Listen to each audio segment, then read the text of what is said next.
porquês do paciente querer operar são muito variáveis. E isso é uma coisa curiosa. Por quê? Porque a decisão de operar não é do médico, é do paciente. Então, me conta, por que você quer operar?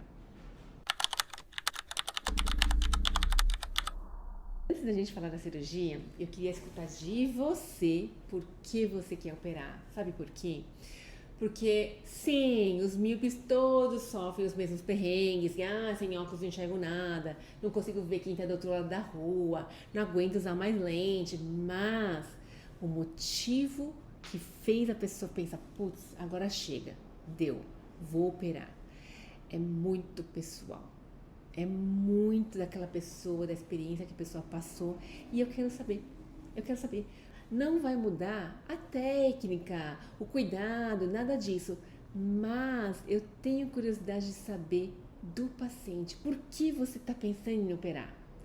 Tem umas histórias curiosas, né? Atendi um paciente que ele era bem jovenzinho na época e o sonho dele, a meta de vida dele era ser piloto de caça militar da aeronáutica.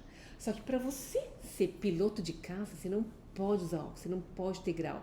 Tem que ser aquela visão perfeita.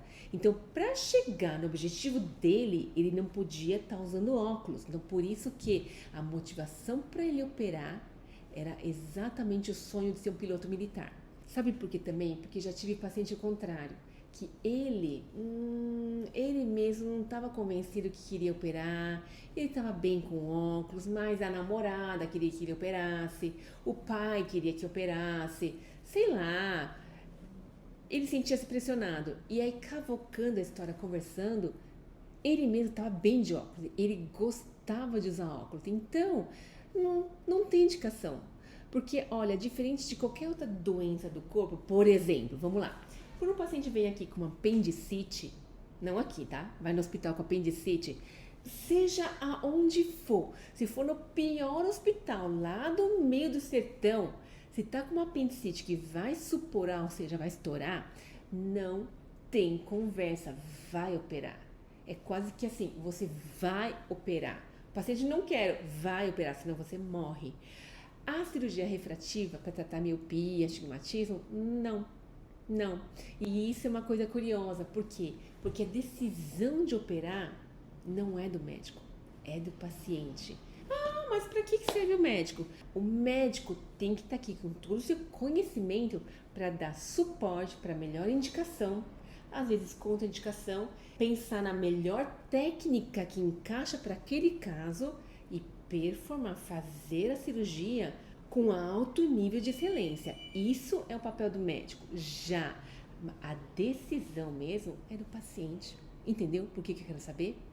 Já peguei pacientes que são comissários de bordo e dependendo da companhia aérea, umas são mais rígidas, outras mais flexíveis, mas companhias aéreas asiáticas, pode ver JAL, Korean Airlines, você não vai encontrar comissário de bordo que use óculos.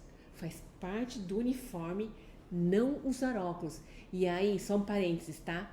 Asiáticos são mais míopes do que os brancos. A incidência de miopia na população asiática é mais alta do que nos brancos. Então, vai dizer que aquele monte de comissário de bordo da JAL, né, da EVA Air, não são míopes? São míopes sim, mas estão usando lente de contato. Agora você pega um voo de Tóquio para Nova York, 12 horas de voo, naquele ar-condicionado, naquela secura, a pessoa não sofre usando lente de contato? Com certeza, é uma secura. Então a motivação dessa paciente especificamente, ela era da JAL, era operar porque ela não aguentava mais usar lente de contato no voo. Então, tem várias histórias interessantes. Já peguei modelo, já peguei atleta profissional. Então, as motivações, os porquês do paciente querer operar são muito variáveis. Essas histórias me interessam. Me conta, por que você quer operar? Agora vamos lá. Você sabe o que é miopia que você tem? Então eu vou te explicar. É importante você saber, porque se você entender o que você tem, você vai entender qual que é a proposta da cirurgia em si. Vamos lá? Então, tudo que a gente está vendo no mundo tem que entrar no olho. O olho capta essa imagem. E como é que isso acontece? Vamos lá. Então, imagina que o nosso olho, então, tá lá, é uma bolinha, certo? Então, olhando de frente é uma coisa assim. Olhando de lado esse olho, então, imagina que eu cortei o olho no meio e estou olhando ela de lado. É uma bolinha. Essa parte colorida do olho aqui, tá aqui. E a pupila, que é o buraquinho, por onde a imagem entra no olho, tá aqui. Essa parte redondinha aqui, a tampinha do nosso olho, de lado, ela fica assim e isso chama córnea. Então, a córnea, ela é a tampinha do olho, mas também é uma lente. Já vou explicar sobre essa lente. E é uma lente muito poderosa, tem 45 dioptrias, vamos simplificar. Imagina que são 45 graus, tá? E é uma lente positiva. Eu já vou te explicar também sobre isso aqui. A segunda lente do nosso olho tá dentro do olho, atrás da pupila aqui, ó. Isso aqui chama cristalino. Já ouviu falar de catarata? A catarata que eu vou ter, você vai ter, gato vai ter, cachorro vai ter, todo mundo vai ter, é o cristalino, ou seja, a lente interna do olho que ficou opaca, esbranquiçada. Com a idade, ela vai perdendo a transparência de cristal que ele tem e vai dar a tal da catarata. Muito bem, mas aqui é outro assunto. Quando você ficar velho, a gente vai conversar sobre a catarata. Então, o cristalino é uma lente também positiva de 20 graus. Por que essas lentes são positivas? Porque elas são lentes convergentes. Então, a imagem que a gente está vendo aqui tem que entrar dentro do olho. Então, passa pela córnea, pela pupila, pelo cristalino e vai formar aqui na retina. Mas para esse foco ficar exatamente na retina, a imagem tem que convergir. Então, o foco tem que bater bem aqui. Por isso que as lentes têm que ser positivas convergentes, tá? E se o grau da córnea e o grau do cristalino for ajustadinho pro tamanho do olho aqui, o foco tá exatamente na retina, a pessoa enxerga bem. É aquela pessoa que enxerga super bem sem óculos, né? Enxerga longe, enxerga perto, quando é jovem e tudo mais, porque isso aqui tá ajustado com o tamanho. Ah, mas por que o fulano é míope e o ciclano não é? O grau da córnea e do cristalino não muda muito de pessoa em pessoa. Ah, mas por que então um é míope, outro não é? Porque é o tamanho do olho que é diferente. O míope tem um olho que cresceu demais. Ah, mas quanto que cresce? Na puberdade.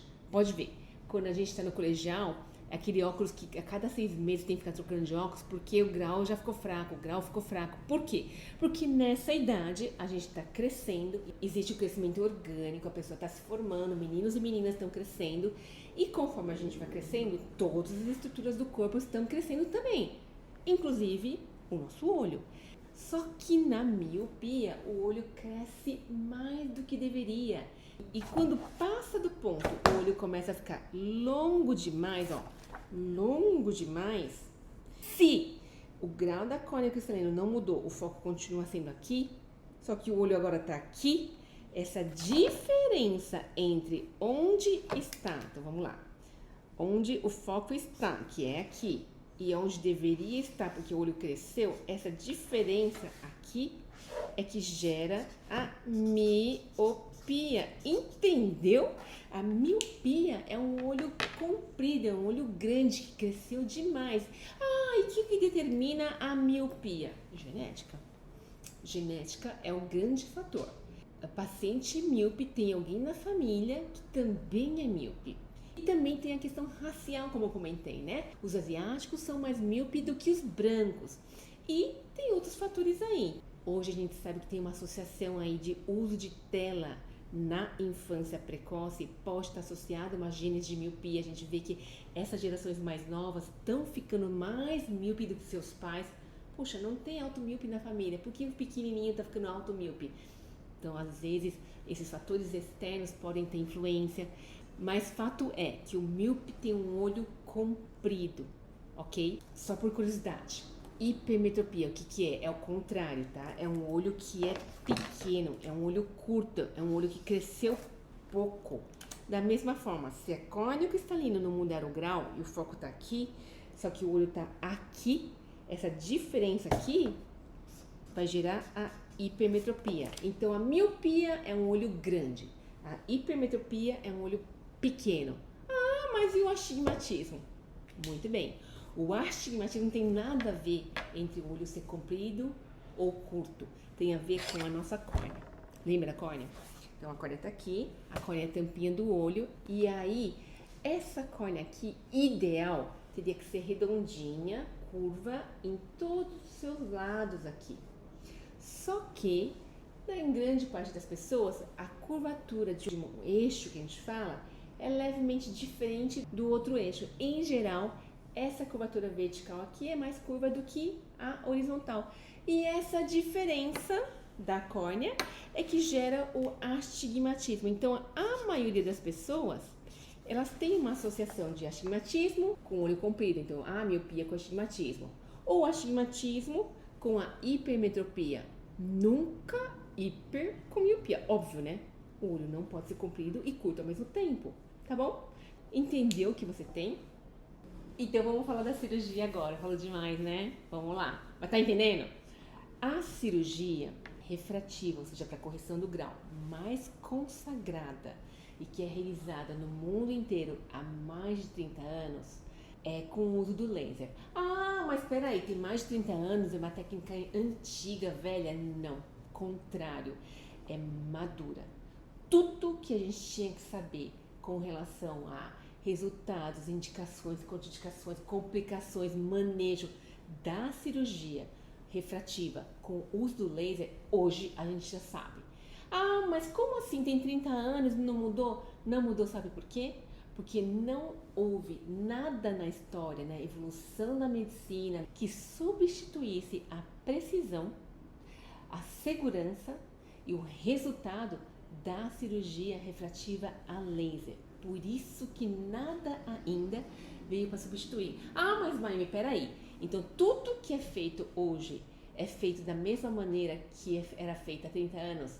Mal ou menos, porque com certeza a tecnologia evoluiu, ou seja, a precisão do laser, como o laser é aplicado, a velocidade do laser, o software melhorou, todo o desenvolvimento de tecnologia para fazer com que o laser ficasse cada vez mais preciso e mais seguro, isso sim mudou muito, mas o conceito em si não mudou. Por isso que é uma cirurgia hoje muito madura, muito segura e muito eficaz. Mas vamos lá, como é que funciona a cirurgia?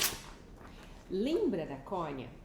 O laser é feito na córnea, então eu vou desenhar a córnea de ladinho aqui. O laser é aplicado sobre a córnea com o intuito do quê? Lembra que a córnea tinha mais ou menos 45 graus? Você tem 5 graus de miopia.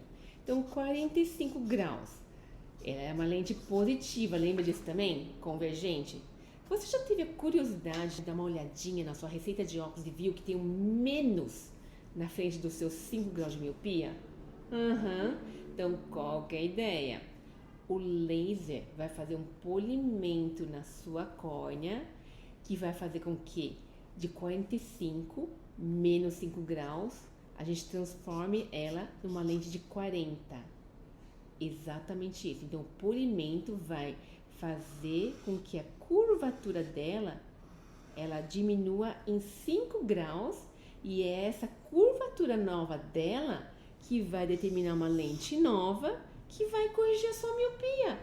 Pronto! É isso! O laser faz só isso. Fácil, né?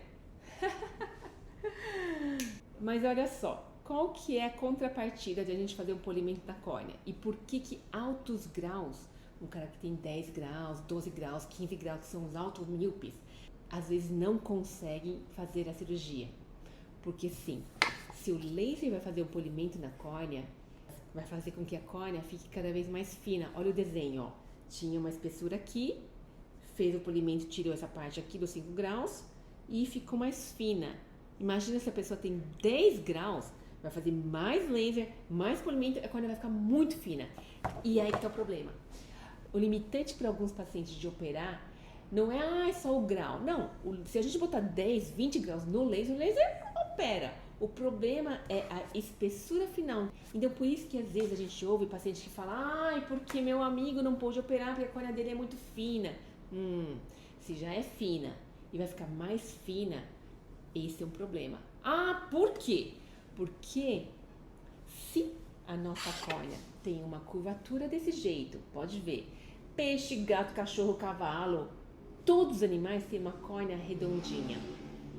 Porque se fosse só para ser uma tampinha do olho, podia ser um vidro de janela, chato assim, certo?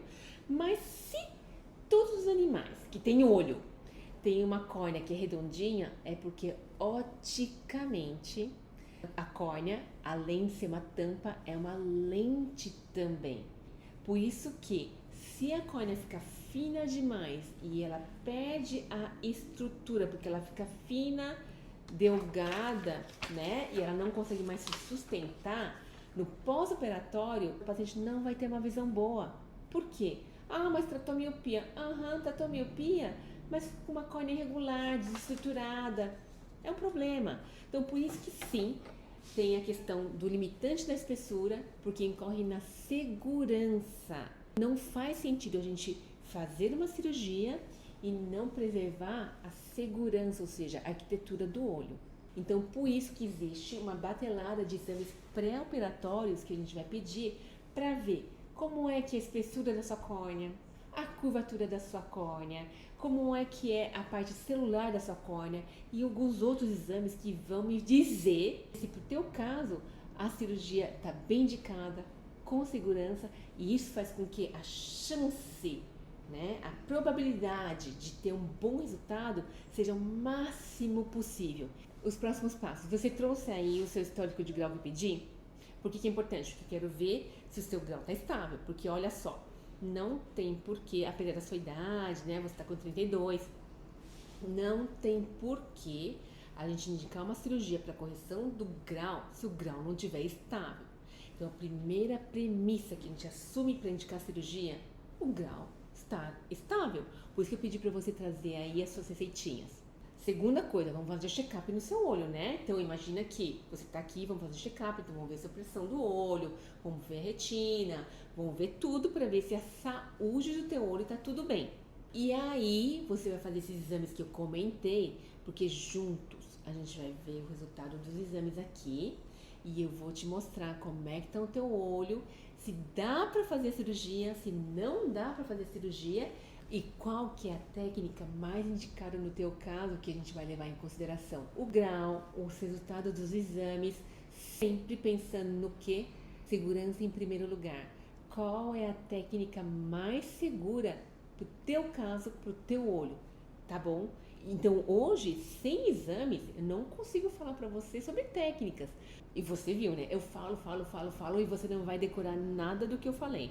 Então a gente nem sabe se dá para operar. Então não vamos falar de técnica hoje. Você me faz os exames e a gente vai sentar de novo e vou te explicar direitinho. Aí já sabendo que dá para operar. Faz sentido, né? Então você vai levar a lição de casa para lembrar de toda a nossa conversa, porque essa matéria eu sei, quero saber se você vai lembrar e qualquer dúvida que você tiver, me pergunta. Sim, vai aparecer dúvida, natural, eu não me importo que você pergunte, porque a gente está falando do teu olho e você não está na área médica. Mesmo quem está na área médica, isso aqui é muito específico da oftalmologia. Então você vai estudar, tirar as dúvidas e a gente vai conversar, fique tranquilo, porque se precisar conversar 1000 vezes, eu vou te explicar 1000 vezes, tá bom? Então faz os exames e a gente senta para conversar de novo com os exames já para falar da sua cirurgia.